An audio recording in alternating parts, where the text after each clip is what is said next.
Hey everyone, welcome back to another episode. Today we are starting things off in our base here, but not because we have work to do here, not because there's anything important, but just to kind of I need to give you a little bit of an explanation of what's going on here today. You see, we are about to embark on a slightly long journey that's gonna span over a few episodes. We're actually looking to take on a bit of a more interesting task than we've been getting on with recently. You see, I have been busy at work over the past few weeks, or well, I finished this a couple weeks ago, but it was a project that spanned over about a month, and I wanted to kind of challenge myself with something a little bit more interesting, and a redstone project that I've never thought that I was really too interested in doing. And by that, I am talking about a brewing system. Now, there are plenty of brewing systems out there, and honestly, if you really wanted to, brewing can be fairly straightforward and simple, but I have decided that I wanted to do things a little bit different. I wanted to make a brewing system that was compact and very powerful, and you know, it's one of those things that took a long time to make, and I finally got the design down. And now, well, before we actually start making any of the brewing system and design and actually getting it built up in our world here, the idea at the moment is well, we're going to need to start farming some resources. You see, brewing is a little bit more complicated because it requires you to have a whole bunch of ingredients, and a lot of which I probably have to hand, but we're going to need to get some more stuff together for sure. So let's start off by taking a little trip into my creative world where I've been doing the designing for the brewing system, and maybe we can get a bit more of an idea of what we need to do from there. So here we are in our test world for our brewing system, and I think the first thing you're going to notice is that my words of compact were probably not all that accurate, but when you consider everything that's going on here and all these little extensions and stuff, this is actually relatively really compact. And really, if you wanted to, you could have the more basic system. If you wanted to keep things really compact, you could go ahead and just build the bare bones version like this one here. But unfortunately, we're not going to be getting into the build or a world download of any of this. This is probably something I'm going to release later on once I've actually built it in my own world. But in the meantime, I thought I'd give you a little explore of how things are working around here and kind of what's going on. So first things first, we have basically a list of everything that we're going to be needing to farm in our world. A lot of this is stuff that we probably already have, so it's not something we'll need to worry too much about. For example, when we're looking for poison like spider eyes, we've got spider eyes for days. Fermented spider eyes is something that we can make from this. Brown mushrooms and sugar. Now, funnily enough, brown mushroom farms are one of the things that we're going to make, and something I've also have been working on in the background. So that's going to be one of the farms that we'll build a little bit later on, but that's not something we're going to worry too much about right now. The other thing we're going to need is the glistening melon, I think it is. Now, this is a bit of a weird one because you can use melon slices, and I think it's actually gold that you craft it along with. Give me one sec, let me just double check that. Okay, perfect. So I just wanted to double check. So this is going to be fairly straightforward because it's going to require basically melon slices and gold nuggets, both of which we have a farm for at the moment. But probably the better way to do things is going to be to just trade these with one of the villagers. Again, not something we'll worry too much about. That's more of a a decision to make later on. So no problem with those.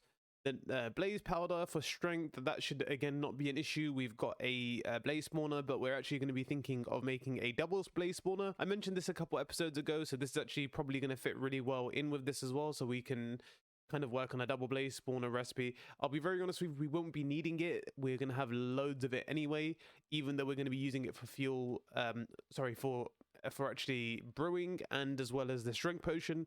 We should probably have enough from what we've got from our blaze spawner right now, but we'll still consider making a double blaze spawner later on. Now, the leaping potions are going to be the one that are going to be a little bit more troublesome. The reason for this is making a rabbit farm, as I've seen from Zuma's little excavation to make a ultimate brewing system, is a lot more annoying than I thought. But I think we can have some fun with this one, I think. So we'll figure out a little farm for this. Zuma made one. I'm not going to try and not copy his one unless if I can think of a better one. If I can't, then I know I've got his one as a backup, so it's always good. So we'll figure that one out later on. Again, sugar, we've got days of sugar we get from our witch farm, so no problem there. The slowness also requires the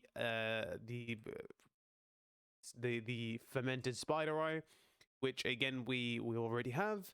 And then we're going to need phantom membrane, which actually I thought was a little bit hard to get, but is probably going to be just fine now. It's going to be really easy to get at the end of it, so no problems with that one.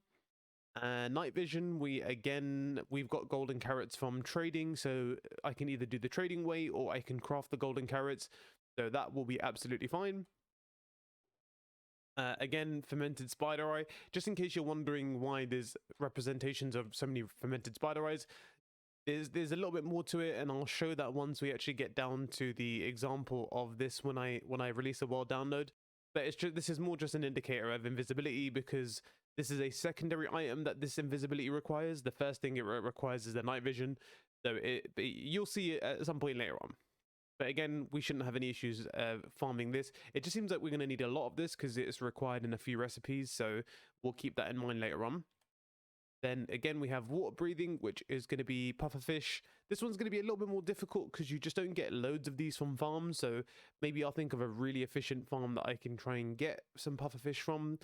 Otherwise, I believe Ilmango's recently showed one in his Peaceful series. So, you know, we've got some ideas there if we really need to. But the idea is always to try and build our own farms first, our own designs, and then kind of if we can't think of it ourselves, then, you know, we can always borrow designs from someone else. Now, fire resistance potions are a little bit of an interesting one because I don't really need fire resistance potions because, as you're probably quite aware, the piglin bartering system now gives us fire resistance potions, which means this kind of becomes useless. But considering that I've already made a design that fulfills basically all of the brewings, my idea is either to go ahead and build it with fire resistance or replace this with the Turtle Master potion. You can see Turtle Master is actually missing from here just because I don't really see the point in it at all. I don't ever see myself actually using it, so I went ahead and ignored it. But maybe because I'm getting enough fire resistance, I can add the Turtle Master into this unit here. And then lastly, obviously, we've got our gas tears for regeneration. Now, actually, this is good that this is the last potion on here, because this is actually going to be the very first thing that we farm. I'll get to that in a second. But as you move on from that side, you kind of get to the modifier section where you can either make things splash or make them longer or whatever you have with it. I guess glowstone actually changes the strength of the potion for some of them. Now, the issue with this is always going to be that I have to remember all of the crafting recipes for this to make sure I'm selecting the right modifiers. But I've already thought of a plan of putting a wall up where I'll be aware of what can and can't be modified by certain things. Now, you can see redstone is currently missing from these modifier lists. Again, I am not sure whether I'm going to add a separate module for it or whether I can just get rid of stuff like Dragon's Breath, because I don't see myself using this all too much. I am going to go ahead and add the Dragon Breath module or something anyway. But luckily, the way this thing is designed, you don't actually need to worry about having one thing in place. You can always remove items and go ahead and add another modifier like redstone, or, you know, you can always change things around as long as you put it in the right order. But again, nothing we need to worry too much about. And then all you've got in this section is a part where you're going to need to refill all of your usual items that don't actually come under the recipes. So the nether wart to make the weakness potions, you can have glass bottles, and the blaze powder for the crafting, and then basically you have all the return sections for all the shulker boxes. So all of these are going to be placed into shulker boxes, not just placing the items into here. A little bit unnecessary, but you know how we do around here. We're not going to be half-arsing our brewing system. We're going to be going all out with something like this. I could downgrade it and just make it so it's items, but we don't do things like that around here. We're going to be going balls to the wall with this system, and if you kind of have an idea of how this works, you're going to know this is pretty balls to the wall itself. Okay, so talking is great. Let's go ahead and show you how this thing works. Now, you can see we've already got some lingering potions of water breathing here. I'm going to go ahead and break this box. That's going to be added. You can see I've been doing some testing on this side, and we're going to choose a recipe that we want to get crafted. So let's think about what we want to do. Now, because we don't have the redstone set up, I can't be bothered to add that in or change that around right now. So what we'll do is we'll go for a potion that works with glowstone. So we're going to go ahead with the healing potion. So you can see here, we've got an indicator lamp for what you selected. That way, if you want to change halfway through and forgot whether you selected it or not, you can just go ahead and do something like that. But we're going to go for healing, and then we're going to add the modifiers in. We're going to go for glowstone, and then we're going to go for a splash potion as well. So now that you've selected the potion that you want, I would go ahead and flip this button. And now basically what we do is wait. Now the reason these lamps are going to stay on is for one real reason. And the reason is that you want to make sure that you know the system is running, because as soon as these lights go off, you're basically good enough to go ahead and start brewing another potion. So this is a good indicator lamp. Again, this is all extra features you don't really need in the world download version. When I do eventually release it, you'll have ones where it's a lot more basic. You don't have to have any of these indicators. You don't have to have this over here. It's going to look a lot more simple if you choose. But for me, I really like the kind of complexity of this. I like the way that the lights will stay on until your potions are done. And actually, even though your potions won't arrive here, the lights will turn off, which means you can carry on crafting. So now let's wait here patiently. Oops. So let's wait here patiently and wait for our shulker box of potions to come through, and then you can kind of see how this thing works.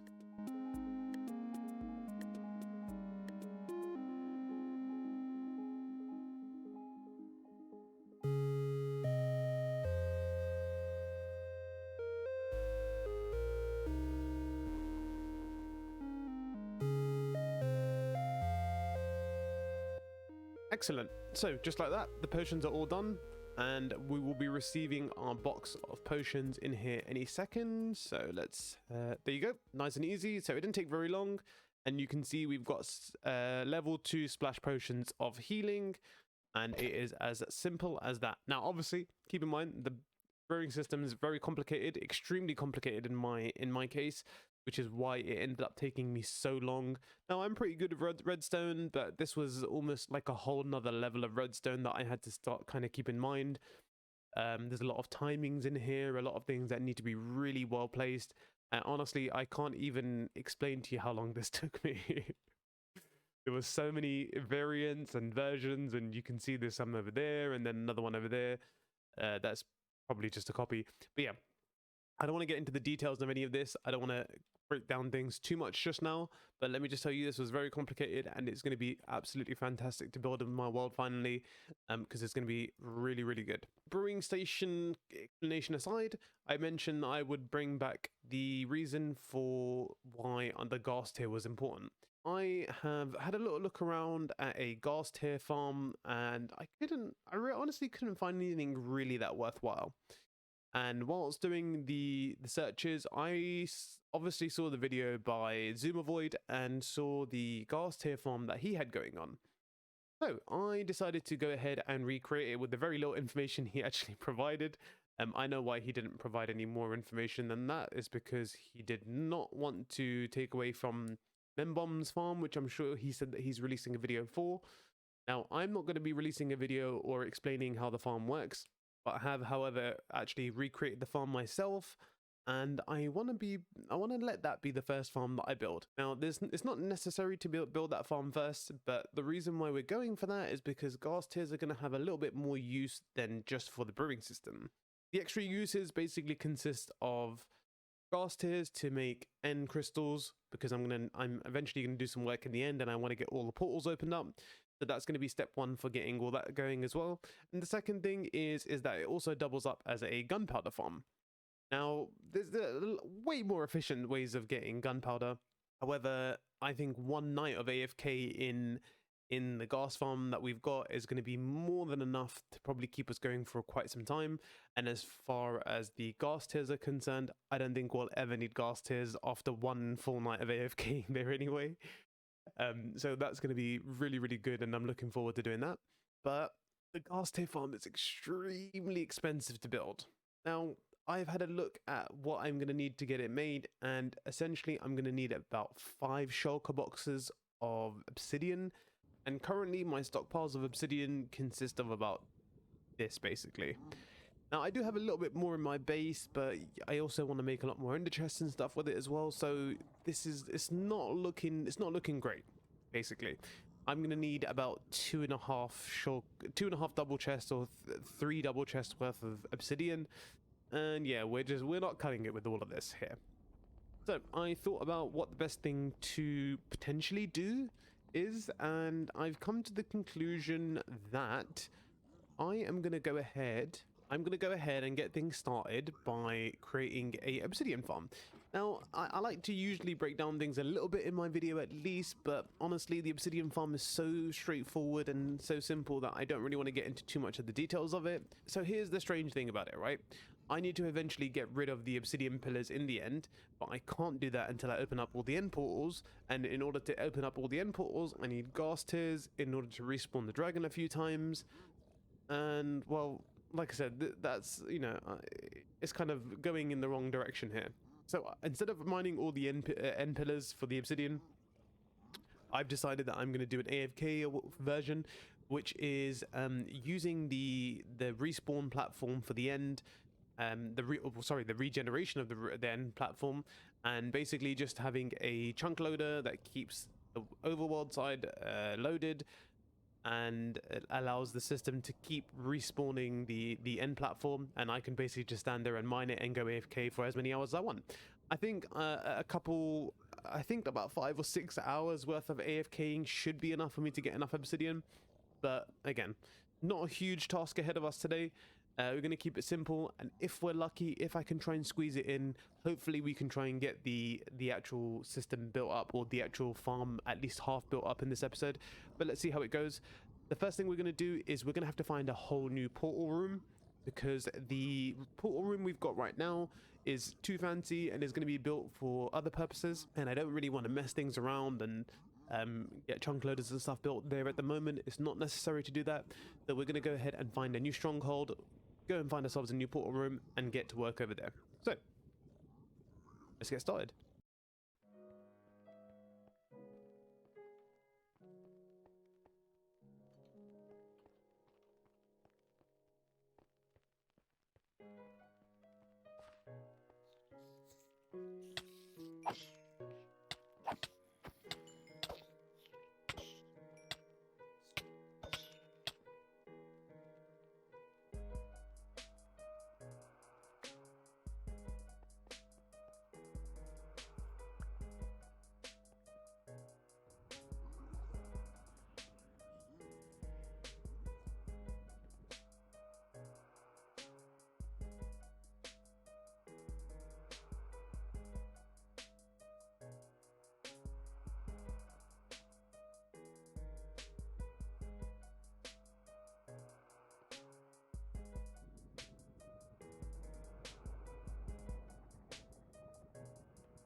And here we are with our final finished product. Now, I know this room probably looks a little bit weird and kind of like what you would imagine like a Minecraft nightmare to look like. But to be honest with you, I had a ton of crying obsidian just sitting around with nothing to do with, and I thought, you know what? It's a great time to start putting it to use and make it look somewhat cool, I think. Well, I think it looks cool. I mean, it looks kind of crappy. The whole room kind of looks pretty crappy, but it only really serves one purpose, right? And it's just to give us a bunch of obsidian. And let me tell you, it works absolutely fine and exactly how it should do. Nothing too fancy, just a bunch of stuff running on stuff. Let me give you a little quick breakdown on how things work, just so you can kind of get an idea. So this is the chunk loader, and the way to get it started up is to basically chuck in a item. I'm going to put this back up here, and we'll know it's working if we can see this clock run a couple times. So make sure that the thing's actually running, and before we leave, which it is, and it's all running perfectly well. Good, good. We can leave that on. The next thing to do is to turn on the clock for the dropper system. So essentially all that's really happening in this is there is a dropper behind this wall right here. It has a bunch of blackstone, which I have stocked up right to the brim. So we've got 3 double chest-ish of items basically just ready to be used. Actually came in really handy that I had like 20 shulker boxes of blackstone just sitting around. I needed something to use it on, and luckily we've got it to be used as a disposable item. And again, all we need to do is switch on the etho hopper clock. That will run a regular item through the end portal, and we'll make sure we're doing things right by having this area loaded with the chunk loader. So all we do is go into the end, where I have set up this really simple AFK point. All it is hoppers into chests, and I basically would stand here and mine this obsidian. You can see it just came back. But the timings are actually really good. So once I go through an entire row of obsidian, as soon as the very last block is broken, boom, we get another one straight back in there again. And all it's doing is spitting the item back in towards us, into the end portal, and that is regenerating the end platform every single time. Now, the chunk loader is not something that I wanted to get too much into, mostly because it's a chunk loader made by someone else. It's not the exact chunk loader made by anyone else. I just kind of freeballed the idea. But essentially, this is a chunk loader that has been used many occasions, so there wasn't really much point in telling you what the point of that is. And other than that, all you're looking at is a system, a dropper that's basically running on a etho hopper clock that is shooting items through the end portal. That's really the whole job of everything that needs to be done for this. And then ultimately, you're just standing here with, you can see I have haste 2 on the top right-hand corner. I've also got a netherite pick with efficiency 5, and I, as you saw, just go ahead and mine the obsidian, and that all gets picked up by the hoppers, which goes into the double chest. Now, I have been doing some AFKing over this time, and obviously I have, you know, quite a bit more than 12 obsidian, because this farm is going to require, like I mentioned earlier, roughly around 4.5 shulker boxes. And actually, you can see that's all blackstone, but that's obsidian there, and this is all obsidian. So we now have... So actually, we didn't have way more than we're ever going to need, need for this project at least, because we needed 4.5, and we've ended up with 6 of them instead, which is perfect. Which actually means that we're pretty much good to go on the side of building this farm.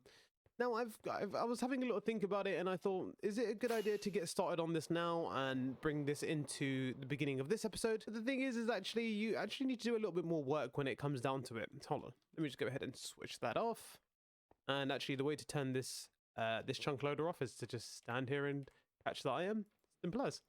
No need to switch anything off, no need to do anything fancy, no need for a lever, just stand there, pick up the item when it comes back through the portal, and you're good to go. So, like I said, I had a little think about it, and I was like, should I start the portal now, or should I start the farm right now?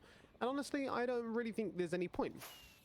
The reason is because I know it's going to take quite some time, and the main thing to do when you get started on a farm like this isn't necessarily to build up the portals or anything like that. The main issue you're going to find with this kind of farm is that you want to get to the overworld side and make sure you get the collection system and that kind of thing first of all. But that's where things get a little bit more complicated and probably not something that you want to start doing. So the Soul Sand Valley we're going to be using is roughly 1,000-ish blocks away from the little center point over there, or like at least you know, like 800 or so. So this is the Soul Sand Valley we're going to be using, and the beginning of the farm is going to be somewhere around here. Again, I was thinking about whether or not we're going to get into it and we're going to build this, and answer is probably no. We're going to probably go ahead and end the episode here, and we're going to be back on the next one stronger than ever. We're going to be building the entire farm. We're going to be doing the portal building. We're going to be showing you the linkages. We're going to be doing the collection system for it. You know, the whole cool thing is going to happen on that side. But in the meantime, we're going to wrap this one up. I hope you enjoyed. I hope you're looking forward to the brewing system that I've been working on for a long time. I know I am. So make sure you stay tuned, hit the like button, make sure you hit that subscribe button, more importantly, otherwise you're never going to find out when it's released. What you can do, come back here every now and then and see if it's posted. That's stupid. Don't be stupid. Okay? All right, bye.